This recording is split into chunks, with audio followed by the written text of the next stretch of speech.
Com a jove empresari, aquí a Barcelona crec que es dona un entorn molt interessant per emprendre projectes tecnològics. Crec que la societat acompanya, la ciutat també, i a més a nivell mundial Barcelona està vista com una ciutat tecnològica, com una Smart City. L'administració té parts o àrees que sí que està al dia en tecnologia, com pot ser Hisenda, que és un software de creuament de dades que és dels millors del món, per no dir que és el millor. En canvi, hi ha uns altres sectors on hi ha encara molta tasca per fer. L'únic que passa és que l'administració pública, no oblidem que ha de cuidar el ciutadà i ser tot innovador i tot tecnològic de vegades és contraproduent. No hi ha una connexió integral entre les administracions. Això fa que cada una s'administri els seus propis recursos i depenent dels recursos que tinguin, doncs hi ha més innovació o menys innovació.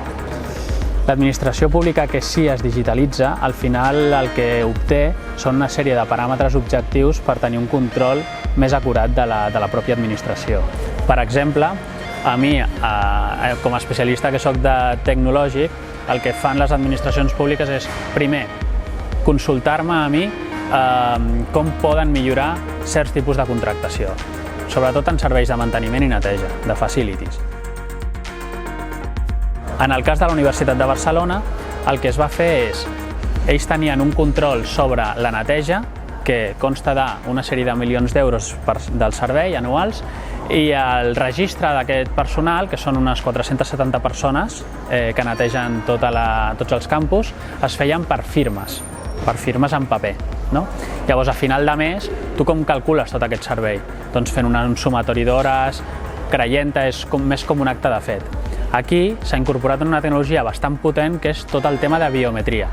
S'han donat d'alta tots els empleats subcontractats en biometria, amb empremta dactilar, i llavors en el moment en què entren a cada edifici, elles registren la seva empremta. Què és el bo? Que en tot moment tu saps quants recursos hi ha a cada edifici, quantes hores s'estan fent i, per una altra banda, tens la qualitat d'aquest servei. Tot això, al final, entre aquestes dues parts, la qualitat i les hores d'execució, et donen una idea del que costa el teu servei real a dintre de les teves instal·lacions. L'administració pública pot estar molt tecnificada, però això no significa que sigui eficaç. Vol dir que és eficient, però l'eficiència i l'eficàcia no són el mateix. Tu li has de donar un servei al ciutadà que de vegades no té per què ser el més eficient, únicament té que ser eficaç.